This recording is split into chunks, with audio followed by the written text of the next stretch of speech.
Michigan fans, I never like being the bearer of bad news. It's just not a thing I like to do. It's sad. Sometimes it sucks. But frankly, I think we might need to have a conversation about Brian Jean-Mary. Now, Michigan's 2026 recruiting class is still shaping up to be a pretty solid one, but alas, the Wolverines missed out on no less than three crucial defensive targets today in the 2026 class, sparking Buckeyes to claim yet another offseason championship. What is that? Like, we're going on 5 in a row at this point? It's ridiculous. But we'll get into that in just a second. First off, this is the Big Ten Team Rivalry Show. Thank you so much for hanging out, and thank you so much for 1,940 subscribers, and to the 76% of you who have not subscribed yet. If you like taking unnecessarily cruel stabs at Ohio State fans, because frankly, who doesn't?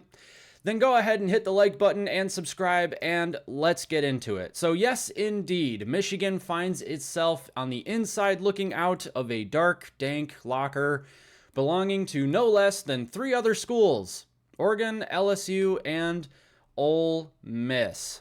Getting into the article here from Ryan Zook from MLive, he says, Michigan's football program entered Sunday as a finalist for three class of 2026 recruits set to make their college commitments.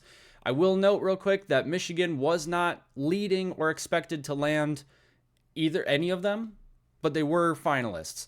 However, the Wolverines struck out for all three prospects, with each choosing a different school. Duh. Westlake Village Oaks Christian five-star cornerback Devin Benjamin committed to Oregon over other finalists: Texas, Michigan, North Carolina, Washington, while Collins Hill four-star defensive tackle Deuce Geralds chose LSU over Oregon, Michigan, Ole Miss, and Ohio State. You'll notice Ohio State was all the way at the end for Deuce Geralds. I just wanted to make that little note. Loganville Grayson, four-star linebacker Anthony Davis Jr., we'll talk about this one specifically, was the lowest rank of the trio at 432 overall in the 247 composite, but arguably the most important target given the Wolverines' need at the position this cycle. Now look, it has been well documented at this point that Michigan has some holes to fill in terms of its secondary in the 2026 class, but unfortunately the recruiting for linebacker specifically is not going as well as Michigan fans would hope, which makes the loss of four-star linebacker Anthony Davis to Ole Miss a particularly difficult pill to swallow. Now, it's especially frustrating because it does seem like Brian Jean-Mary, the coach who is recruiting Anthony Davis, has been missing more than he's been hitting lately. Jean-Mary had a relationship with Anthony Davis going back to his time at Tennessee, and Davis had acknowledged Jean-Mary's impact on him during camps, but unfortunately Ole Miss had made that late push for Davis and in turn got his commitment. But all is not lost for Michigan at the linebacker position, because Jean-Mary was able to flip Markel Dabney from SMU, which was definitely a huge get, but certainly some depth is much needed at the linebacker position for the 2026 class. That being said, the rest of the defense is in pretty good shape, despite four-star Deuce Geralds and five-star cornerback Devin Benjamin going to LSU and Oregon, respectively. Michigan does have a really good defensive line class committed so far, with names like Titan Davis, which, wow, what a name. Titan. I love it. Carter Meadows, Julian Walker, and Aliston Vallejo. Stars in the making, I think. That said, Michigan finds themselves at no less than number 11. Where did I put the overall rankings? I will go to the rankings real quick. Team rankings. There we go. Michigan finds themselves at no less than number 11 in the 247 2026 recruiting rankings. So definitely still on that top 15. Well, obviously still in the top 15.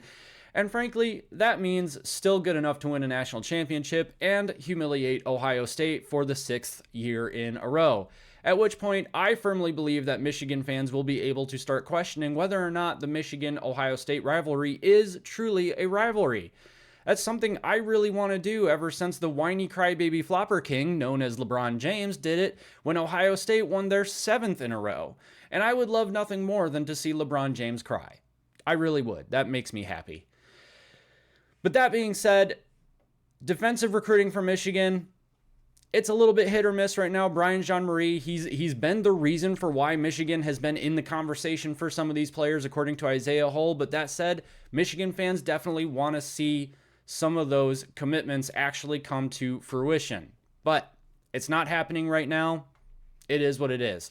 Before we sign off, though, let's go ahead and get to some of your comments, because that's what I like to do in these videos. Otherwise, I'd only be talking for 5.5 minutes. And that's just kind of lame.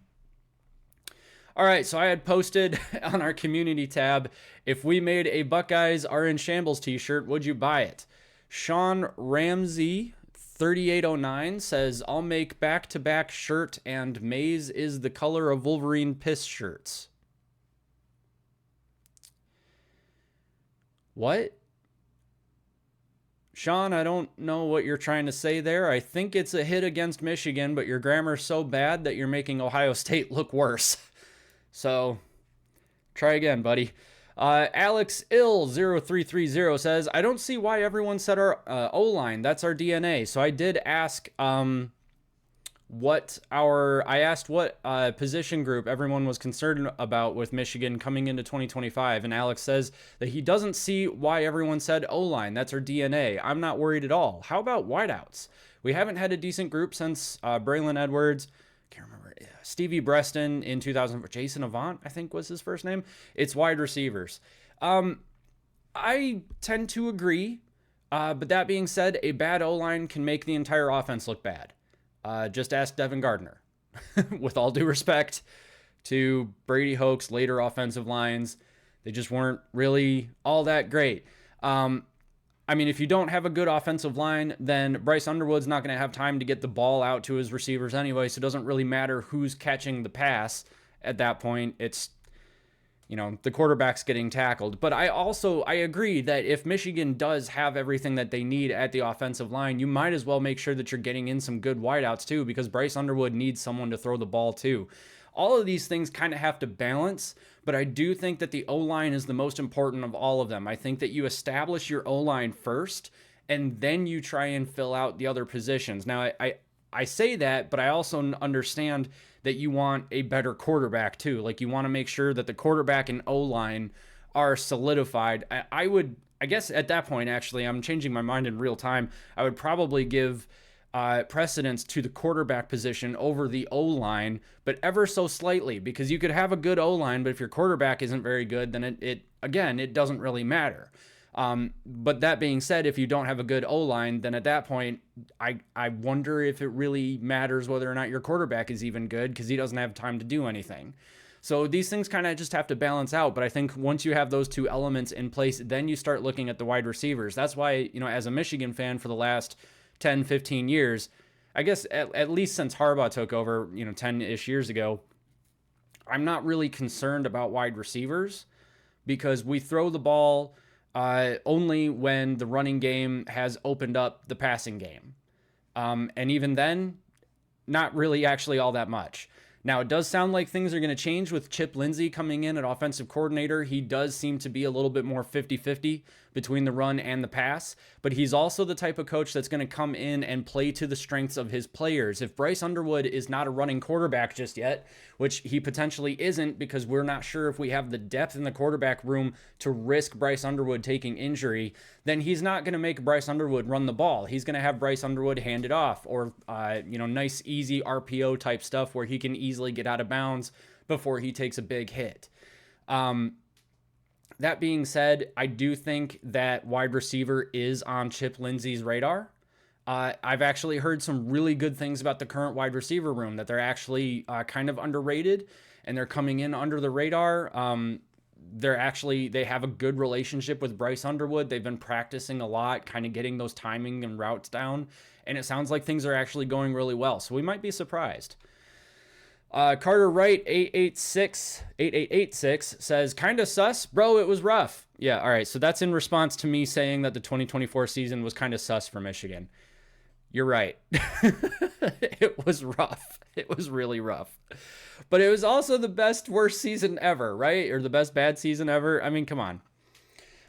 Okay, who is Michigan's toughest opponent? That's what this was in response to. I'm just going to go ahead and give Carter a like there. I'll give #1 Detroit sports fan alike here too. Man, that's quite a title. Are you sure you want to take that? I don't know. He says Oklahoma is the toughest opponent for sure. Beating Ohio is just becoming routine. I love it. I love it. It is, because it is. You know, I mean, we could have one of our worst teams since the Brady Hoke era, and it doesn't matter because we're in Ryan Day's head. And I think Ryan Day's a nice enough guy. I think he's a really good coach. It's actually kind of hard to root against him. I mean, you know, especially with all the crap he took from Ohio State fans after losing to Michigan. Like, don't get me wrong. I don't want him to beat Michigan ever under any circumstances. But I'm not going to lie. Seeing him get the national championship after all the crap he took, I mean, if Michigan's just simply out of the conversation, then it wasn't the worst time for Ohio State to win a national championship, in my opinion. Now, what would really have pissed me off is if Michigan State won the national championship. And I'm saying that as someone who's kind of on the fence about Jonathan Smith. I just don't like Michigan State. I was growing up getting into football. Actually, I grew up getting into football in the early 2000s, but I really started bleeding maize and blue when Mark D'Antonio was at MSU and Rich Rod and Hoke were at Michigan. And so MSU was the rival to me. I hated MSU. I still hate MSU. I can't stand them. I'll take one more comment here and keep this video nice and sweet and short for you guys on this Sunday afternoon. Gabe Switala, 2292. Apologize if I mispronounced that, Gabe. A little fact nobody seems to be addressing is that the guy OCing for Underwood is the same guy who got Drake May to the league. I think we addressed that more so when Chip Lindsey was first hired. But you're right. I mean, Chip Lindsey, he's worked with some pretty good quarterbacks. I should look that up real quick. Who has Chip Lindsey from Michigan worked with in the past? I know he's got a pretty extensive history, some really good experience, but I want to remember exactly who it was he was working with. So, okay, quarterbacks he's coached. Drake May at North Carolina. Lindsey helped develop May into a top NFL prospect. Under Lindsey's guidance, Drake May threw for over 3,600 yards and was drafted 3rd overall in 2024. That's awesome. Bo Nix from Auburn. Lindsey was Auburn's OC when Bo Nix arrived, playing a key role in Bo Nix's development. Bo Nix, I think his NFL career has been kind of a mixed bag so far, but he got to the league, so kind of a big deal. And then Nick Mullins. I've never actually heard of Nick Mullins, and maybe I shouldn't say that because I'm going to get roasted in the comment section either way. It doesn't matter at this point. Nick Mullins, he worked with him at Spain Park High School, it looks like. So Lindsey coached Mullins in high school before Mullins went on to, Southern Mississippi and then later the NFL. That's why I haven't heard of him. No offense, Nick. He's worked with Gus Malzahn at Auburn. He succeeded him as OC, and then he also followed Gus Malzahn to UCF in 2022. When did UCF declare their national championship? I can't remember, and I'm starting to think that it was a long time ago, way before Lindsey got there. Matt Brown at UNC. Chip Lindsey served as OC and QB coach under Mac Brown, not Matt Brown. Who said Matt Brown? It was Mac Brown. I was like, who the heck is Matt Brown? Whatever. From 2023 to 2024, leading one of the most balanced offenses in the ACC. That's definitely true. And then early in his career, Chip Lindsey was an assistant under Hall of Famer high school coach John Mothershed in Alabama. So there you go. He's got a lot of experience. Lindsey is known for blending spread concepts with power run schemes. His offenses have consistently ranked in the top 30 nationally in scoring and total yardage, especially during his time at UNC and UCF. So I think there's a lot of reason to be optimistic about Chip Lindsey's tenure at Michigan. Depending on how it goes, I feel like Chip Lindsey will potentially be head coach material at some point, not necessarily at Michigan, because I still love Sherrone Moore. I think he's perfect for the role. But that's the only thing that I would worry about with Chip Lindsey is, does he have one foot out the door, especially if this season with Bryce Underwood goes well. If this season with Underwood as a true freshman goes well and Chip Lindsey as an OC really shows what he's worth, does Michigan lose him next year? And I'm not saying that I have any reason to believe that they will. It's just a thought that popped in my head. And I think there's quite possibly a chance that happens. I'm going to take one more because this guy's awesome. He comments a lot, and I just lost his comment as I said that. Desh Cantor. Oklahoma is legit. Anyone thinking that won't be a tough game just doesn't know ball. That's absolutely true. I agree with that. I'll go further. Oklahoma is one of the few teams in the country that will likely be able to take away Michigan's run game. In other words, Bryce will have to rise to the occasion. He won't have to go crazy, but he will have to be poised and efficient. It's a tough ask for an established QB. Much more so for a new, albeit highly talented one. I think the kid's up for it if handled right. Chip Lindsey, I think Chip Lindsey, who will likely be acting head coach for that game, is likely up for it. Is Sharon Moore being suspended for that game? I thought it was just Nebraska and Central Michigan for right now anyway. I also think there are enough battle-tested guys on our roster to go in there and take care of business. Go Blue. Yeah, there are still some players from the national championship team on the team. So, I mean, there are definitely players that have experience that can go into Norman, Oklahoma and win the game. I saw somebody else commented, and I can't remember his name, but he said if Michigan survives the first quarter, then we have a really good shot at winning that game. And I think he's right. I think Oklahoma is going to come out swinging to prove a point. And if Michigan can weather that storm and possibly even thrive in the first quarter, then I really like our chances down the stretch, because I think Michigan has better depth. And I think just a far better defense at this point. But I'm going to go ahead and leave it right there. What do you think about all the recruiting news? Let me know your thoughts in the comments section. Do you still trust Brian Jean-Mary to get it done? I'd love to know what you think about it. He's missed on a few, but he's also the reason we've been in the mix for a few. So could go either way. Don't forget to like and subscribe, and join us in the chat every Wednesday night at 8:30, and we will see you in the next video.